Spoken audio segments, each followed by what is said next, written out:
This is the only part of the footage filmed by the team of the underwater director Henry Borse in 1964 that I can show you.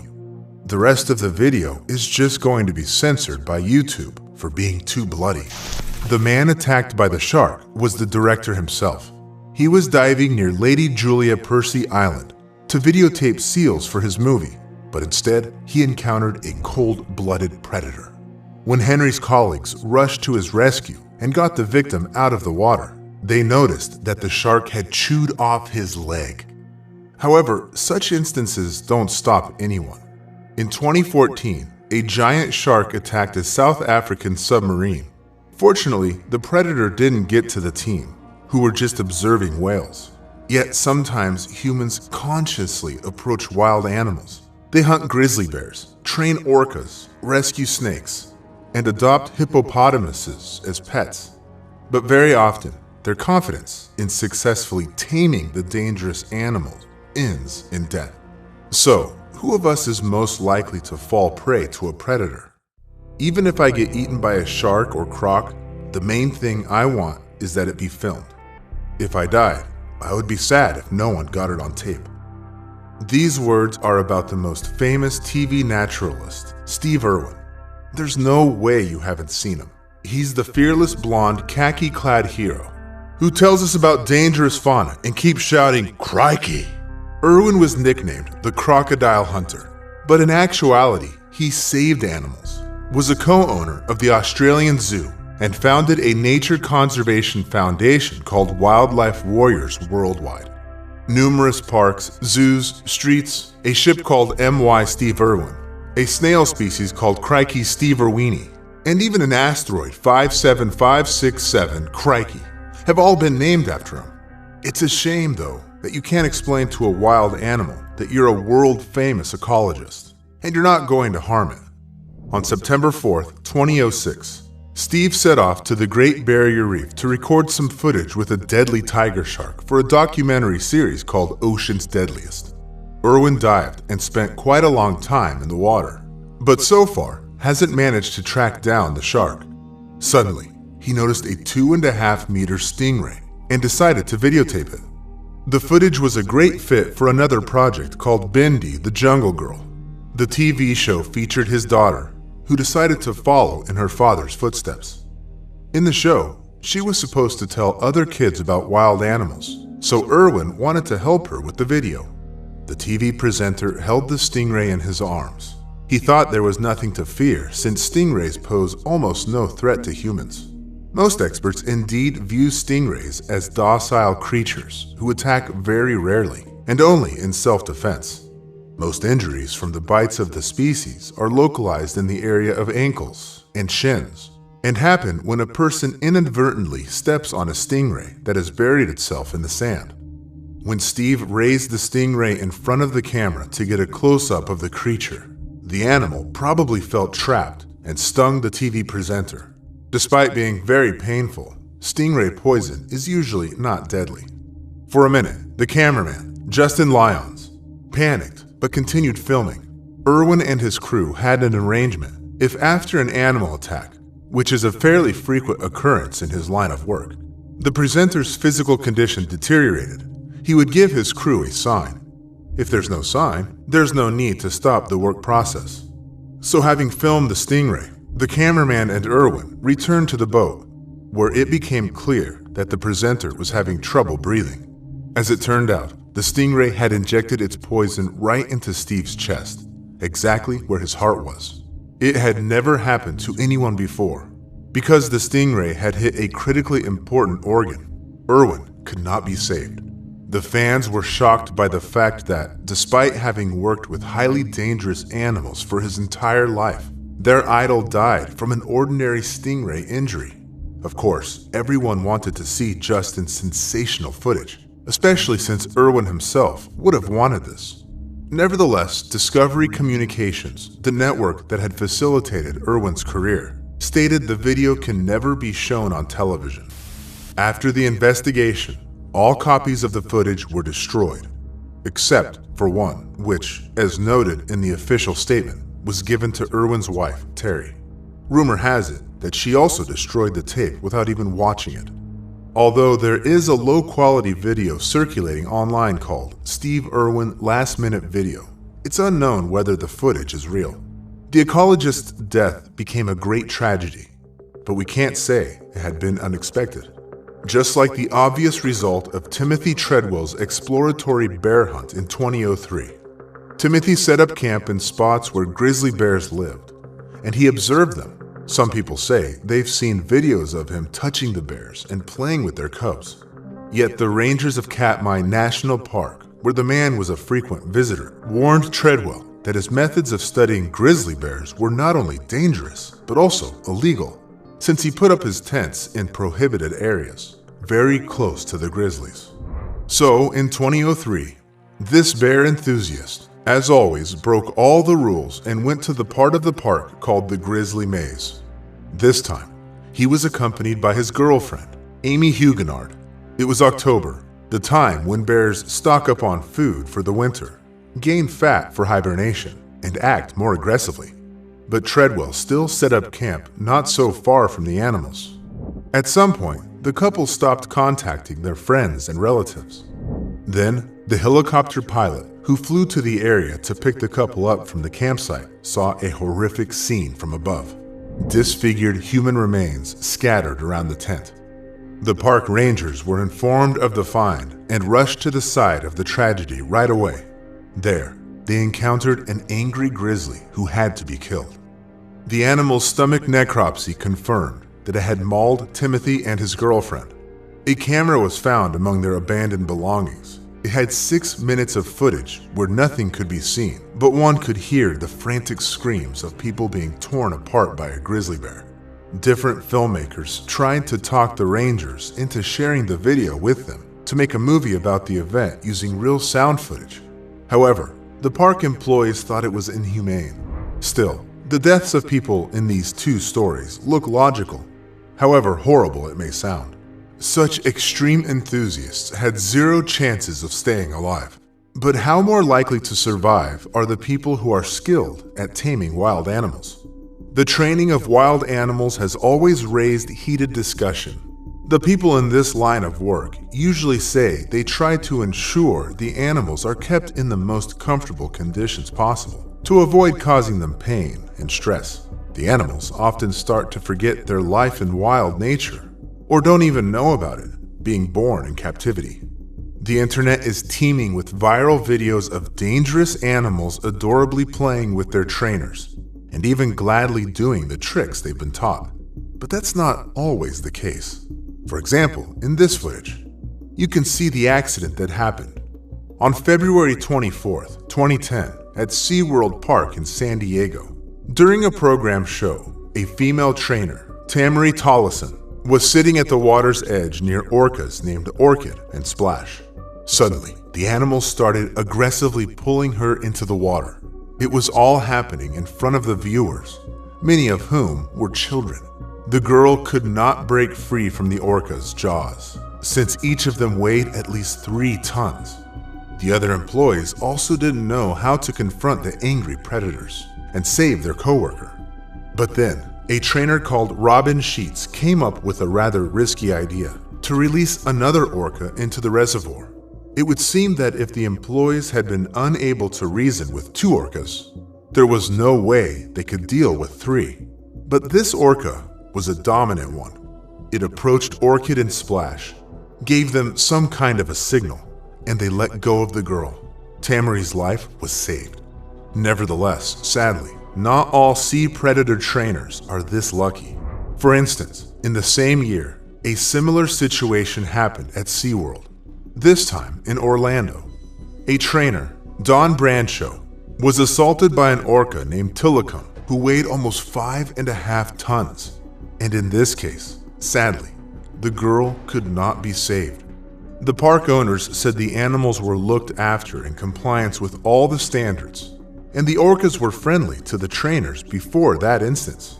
Yet, according to zoologists, when the animals who had the entire ocean at their disposal get locked in the park's limited reservoirs, they receive psychological trauma that can manifest itself at the most unexpected moment. In addition, it's very difficult to control what methods the trainers use and whether they don't hurt the animals during training. For example, in June of 2013, a circus employee, Alexander Crispin, was running with two tigers around the playpen and using a stick to make the animals run in circles. They had already been taught to do this, so it was just routine training for them. Suddenly, one of the tigers decided it had enough and pounced at Crispin. The animal knocked the man off his feet and continued mercilessly mauling him. Although the circus employees hit the tiger with a metal stick to chase it away. In the end, Crispin died of blood loss. Even if a trick with a wild animal went smoothly countless times, you never know when things will go awry. For instance, Ali Khan Samsodien was a Malaysian snake charmer who set records with dangerous animals. In the early 90s, he became famous because of practically living in a small room with 400 cobras for 12 hours a day for 40 days. He was dubbed the King of Snakes and Scorpions, since one time he locked himself in a box with 6,000 scorpions for 3 weeks. Still, in 2006, he got bitten by a cobra during one of his shows, and this bite became deadly for him. But how do animals behave with the people who treat them well, or even saved their lives at some point in the past? A farmer from South Africa, Marius Els, was famous because of his pet hippopotamus, whom he used to ride like a horse. Marius rescued it from a flood when the animal was still very young, and then he let him stay in his household. Humphrey, that's how Els called the hippopotamus, responded to its name, ate apples out of the palm of his owner's hand, played with them, and let the man brush his teeth. Just take a look at the teeth of a grown hippopotamus. It can easily chew your arm off. There was talk in the farmer's surroundings that the man treated the hippopotamus not just like an animal, but like a son. Marius didn't consider Humphrey to be dangerous, although everyone else noticed the animal's covert aggression. It attacked cows and even killed one of them. One day, Marius went on a hike with Humphrey and disappeared. Later, his body was found, ironically, in the very same river where he'd once saved the hippopotamus from the flood. Judging from the wounds, the animal had most likely mauled its owner and then dumped him into the water. For some reason, people sometimes think they can replace the mother for young animals. It might work with domestic animals, but not with wild ones. Still, a wolf trainer at Kolmorden Wildlife Park disagreed with this statement. In 2012, a woman, whose name the media chose to keep undisclosed, decided to visit the den of the wolves she'd communicated with back when they were pups. It's unknown how much time had passed since their last encounter, but her colleagues admitted they occasionally visit even the wild animals of the park so that they get accustomed to humans. Being sure the wolves would recognize her, the woman set out to see the animals alone and spent quite a long time in the den. When her coworker went to check on her, they saw the wolves tearing the woman's body apart. They barely managed to approach the predators to put them to sleep. The wolves simply wouldn't leave the victim's body alone. Unfortunately, the woman could not be saved. It's important to always remember that wild animals won't behave like, for instance, a domestic dog, who will recognize you after a long time apart. First and foremost, the predators see you as their prey. Nevertheless, some people think they can befriend even a python. Elliot Sensman, from the town of Upper Macungie, Pennsylvania, spent around 10 years working with snakes. Once, he rescued a boa constrictor from a family who had been cruel to the animal. Elliot took the 8-kilogram reptile home to join the other animals he'd rescued before. But, due to the stress experienced at the hands of its former owners, the snake was rather aggressive and not very prone to contact. Elliot's friends repeatedly told him he should find a place for the python to stay as fast as possible, because there was no way he was going to deal with such a huge reptile alone. But no one wanted to adopt the snake due to its excessive rebelliousness. On July 24th, 2022, Elliot's grandmother, who had come to visit her grandson, saw him immobilized with a python around his neck. As it turned out, Senseman was trying to clean the reptile's terrarium when suddenly the python attacked him. Elliot was trying with all his might to break free while his grandma was calling 911. Soon, the police arrived. They shot the python so that it would let go of Elliot, but it was too late. The animal had choked its rescuer to death. Yet Elliot wasn't the only person who came up with the idea to create an entire zoo of snakes single-handedly. For instance, there's the reptile house in Oxford, Indiana. In it, the local sheriff Munson kept 150 reptiles. He caught the snakes, bred them, and even sold them. Laura Hurst shared Munson's hobby, and 20 snakes from the house belonged to her. She paid them regular visits twice a week. But one day, Laura was found unconscious with a reticulated python wrapped around her neck. Just like in the previous case, the woman could not be saved after the constriction. The police found a photo Laura had taken the day before the accident. This snake is believed to be the one who killed the girl. After a close look at the photo, Munson was horrified to realize that the snake wasn't one of the 20 reptiles Laura took care of. So, she just made a mistake and taken the wrong snake, which was why the animal killed her? We'll never know the truth, but Laura wasn't safe from being attacked even by her own snake. Domestic animals who have lived with their owners for many years can also change their behavior very suddenly. Mike Tyson's Bengal tiger, Michael Jackson's chimpanzee, Paris Hilton's kinkajou, Salvador Dali's tame anteater. Today, wild animals at home are not something out of the ordinary. Yet it used to be something celebrities shocked the public with, and ordinary people could become stars thanks to such a pet. This is what happened to John Rendell and his friend Anthony Ace Burke. In 1969, they moved to London to open an antique furniture store. But one day, they saw a lion cub in a pet shop and had the crazy idea of buying it. Since then, the two friends became famous because they showed up at various social events with their own tame lion. Christian, which was his name, looked like some rock star.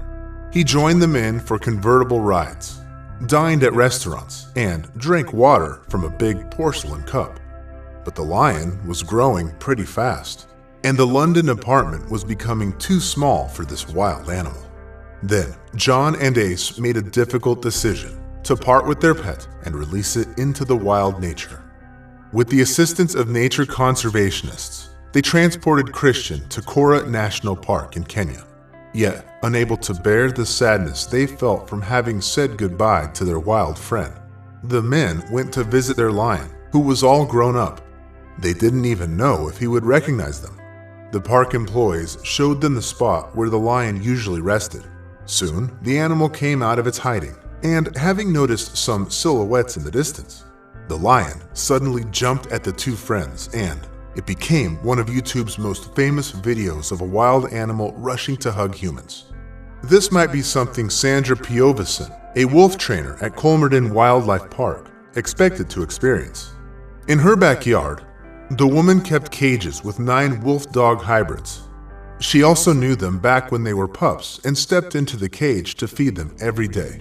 But eventually, the woman was found dead. She had many bite marks and died from blood loss.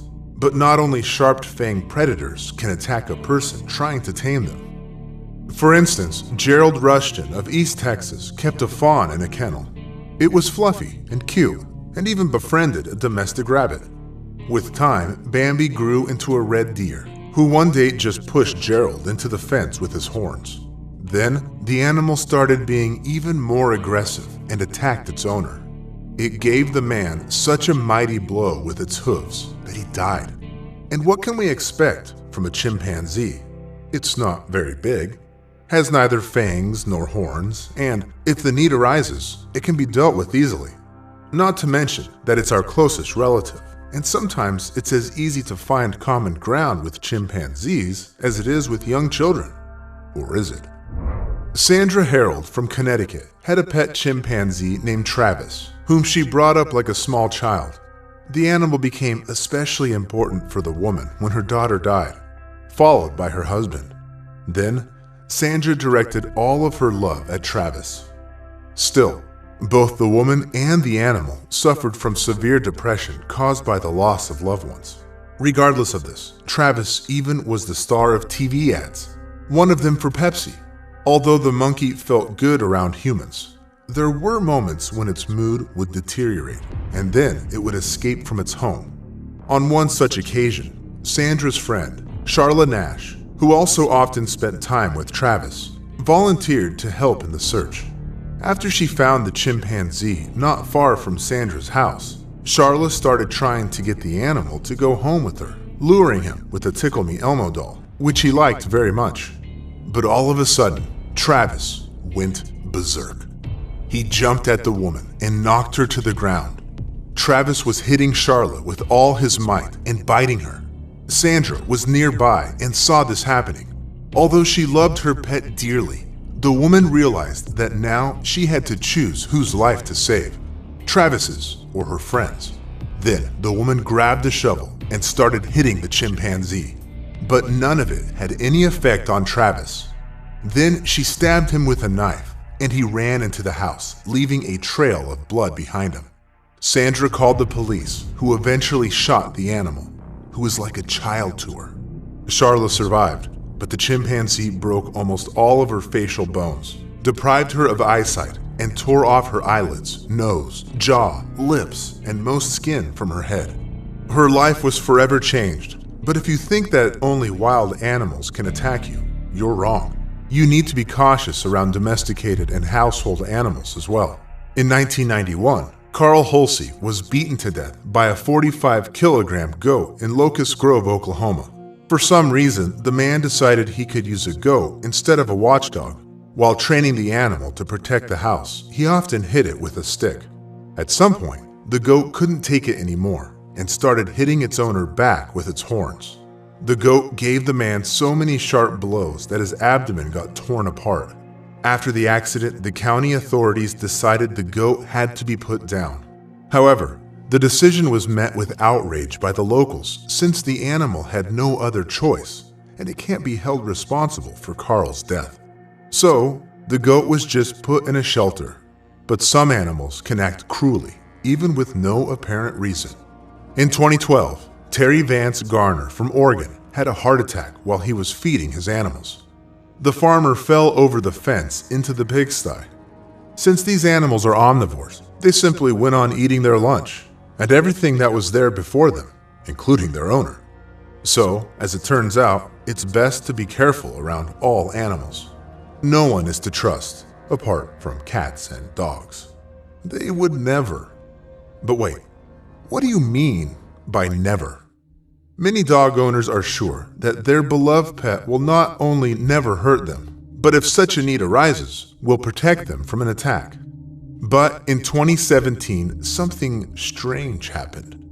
Bethany Lynn Stevens was found in the woods dead, her body mangled. By her side stood her two loyal dogs. When the police arrived at the site, they immediately decided the dogs had killed their owner. Although the girl's family and friends didn't believe it, the investigators think the bite marks on her body look exactly like dog bites. So then, we're left with only cats, right? I wouldn't trust them either. In the World Journal of Clinical Cases, there's a story of a man who died from a cat bite. And no, the animal didn't attack its owner. It was a playful bite, nothing more. But in 6 weeks, the man died of a bacterial infection called pasteurellosis, which his cat had passed on to him. So, which animal is still safe to keep at home? Write your ideas in the comments and subscribe to the channel. I know many other shocking stories that might save your life someday. Right now, go look into your cat's eyes. Are you telling me these are not the eyes of a killer?